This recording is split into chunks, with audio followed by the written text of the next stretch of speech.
recovering from Man City's loss, so you guys will have to forgive me. A few tears are coming from my face. Either a few tears are coming from my face, or I'm hot. Yeah. All right, so let's get started. So Man City lost 2-0. Very clearly defensive mistakes, and also Tottenham defense is fantastic. Start with Kule. It's like Tottenham coach. He's a strategic and tactical master. Give us a breakdown of the game, please, Kule. Yeah. Yes, Thomas Frank is an excellent coach. He was excellent at Brentford, and he's very good at playing under the smaller underdog teams against bigger sides.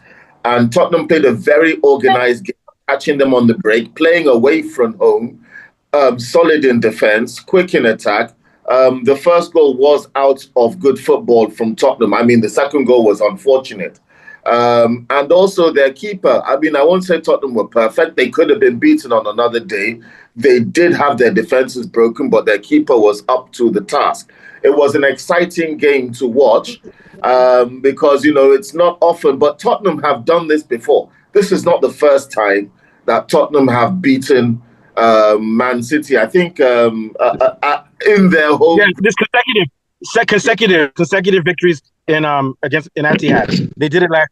This is the second consecutive game that they've done that in Etihad. So but then again, don't overrate Tottenham.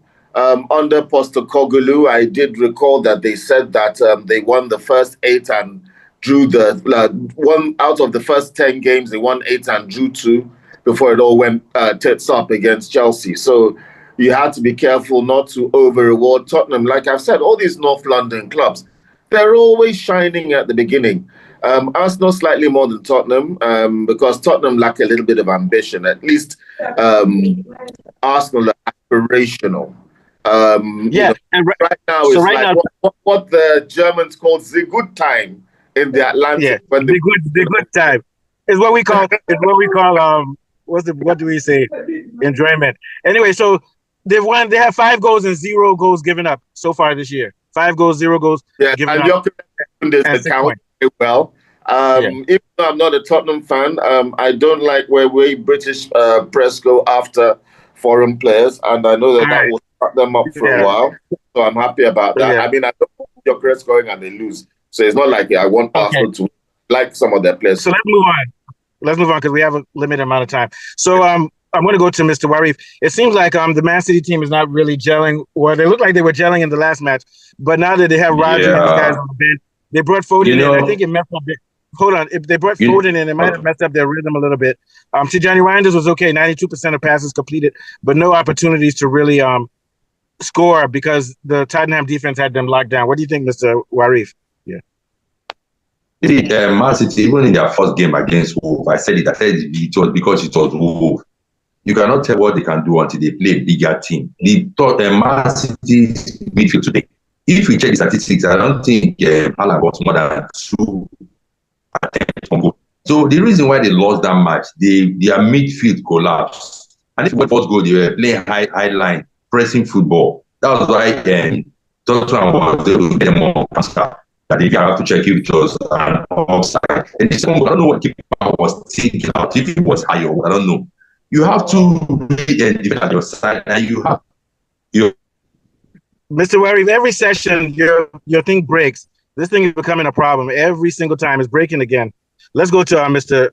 Saeed. What are your thoughts, Saeed? On that Tottenham Man City game, I think Man City players have not really gelled together because they have a couple of players, new players they just bought, and so I think they are still trying to blend in together. But on Tottenham side, Tottenham actually really played them. They are more compact in that game than Man City. Man City, they are just, I don't even know, maybe they are just trying to hold on to possession. Even the possession set in the game set, they are not it at all. They are not it at all in that game. Yeah, and I noticed Man City in the first game they did 4-3-3. Today they did 4-1-4-1, and they brought in I think did they bring in Foden? They didn't bring in Foden. So I'm not sure how they brought in Foden. Yeah, they should have had, and they had Haaland by himself in the front. I don't know if that formation is going to work for them. And they still have some rhythm problems, like you said, the team gelling. Maybe Wolves, Wolves is not as good as Tottenham, so that game they looked like they were in sync, but they were totally out of sync. What are your thoughts about? I think should I say Yeah, Go ahead. should I say maybe some of these Premiership teams that they've got to understand how Guardiola tactics and probably some of these Man City boys. I think the fear factor is not there anymore. I think all these Premiership clubs now they are now Teams. playing Yeah. them head to head. Although Yeah, I the was fear one of the factor people is that not was, there for them but I anymore. think after game one though, everybody was afraid of Man City. They said, these guys are the best, the best. Now they lose 2-0. But I will say Now. that the game should have really been 0-0. Their defense, I mean, they made some stupid mistakes. So I think that's the main thing. What are Well, your thoughts? at some point, Tottenham were. At some point, there's one chances that Tottenham lost. Now it should have been 3-0. Yeah, They but I lost mean, chances if 3-0. not now. for the mistakes, it should have been a little bit better. Okay, what are your thoughts, Kunle? And we'll go back Yeah, to Mr. Warren. Man Yeah. City are still a decent side. The problem is, but you can see, if Haaland doesn't get enough chances, it means the system isn't working. System isn't working because historically, Man City have either had Fernandinho, Yaya Toure, or Rodri playing in that role. It's always been a talismanic role for Man City. So if Yeah. you don't have it there, you've gutted. They don't know how to operate. They try to progress the ball from deep inside their half. And when they don't have any defensive midfielder that can do that to a high level, the whole system doesn't work efficiently.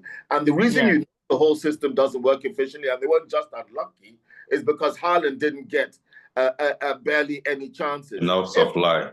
3 or 4 chances, Yeah, in and the last game, lost, Bob and Reinders were feeding him. Bob and Reinders. yeah. But today, Yeah. Reinders okay. They're still missing. They need a CDM, like I said. Sorry, Kunle. Yeah. If they had more chances and they still lost, if Haaland had several chances and they still lost, which I don't think can happen, then I can say that they were unlucky. But they were not unlucky. Yeah. All right. Wrong in Yeah. that. Okay. They just the need a CDM. All right. So we're gonna head out soon. But what are your last thoughts, Mr. Warif? Yeah. I think Pep don't. They signed some new midfielders this season. Maybe he was trying to play them in, but he would have known that this game against Tottenham is a big game. So what he would have done, he would have maybe started with some of his players and mixed them up with some new signing. And again, using a pressure, a new keeper, a debut keeper, against Tottenham. Tottenham, they are fast.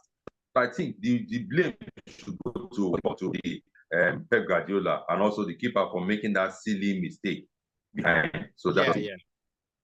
But in general, like Kunle said, very good tactics by Tottenham, very good defense, very good coaching. Do you want to end last words on Tottenham's defense and on their coach again, Kunle? Because I know you've been telling us all day that guy is a genius. Yeah, guy is a very, very good. They were not lucky. If they were lucky, like I said, Haaland would have had several chances that he missed. Then I'll say they were lucky. But they marked Haaland out of the game. The chances that did come did not fall to Haaland. They fell to less dangerous players, which would have made it more difficult. Thomas Francis also plays the European game. He doesn't play kick and follow English football, baked beans on toast, boots, and start running. Where is from? Very technical football. I mean, he plays a continental style of European Nordic football, which is very. Thomas Frank. I can't remember the country. Do you know? Maybe Germany. We'll figure it out. AI will tell us. So last thoughts, Mr. To congratulate Arsenal on their win, but I actually wanted to look at Man City and say that Man City are still a decent side, but without a proper CDM, they will still finish between 6th and 8th. With a CDM, they can challenge. I mean, so even at 6th and 8th, they're still going to win a lot of games, even without it. So don't be too confused. As I've always said with Arsenal, they always start well. They normally win their first 5 to 8 games in a row, maybe draw 1 or 2. Then they start losing games around December, and then it all goes tits up next year. So congratulations. Because then we don't have depth. Our depth was not there. Like this. That's the right word, Mr. Right. We don't have depth before. Like this time. Now we have it now. Look at the caliber of players that we brought in today. All right, thank you. Look at the caliber of players we brought in today. We have to go. Kunle, take us out. Day from football brought to you by Saeed of Arsenal, Warif of Arsenal, myself for United, and Mustafa. I bid you adieu, farewell. Don't forget to like and subscribe, and we'll see you on the next one. Okay, I'll see you guys tomorrow. Tomorrow Thank you. Subscribe and like. Thank you. Okay.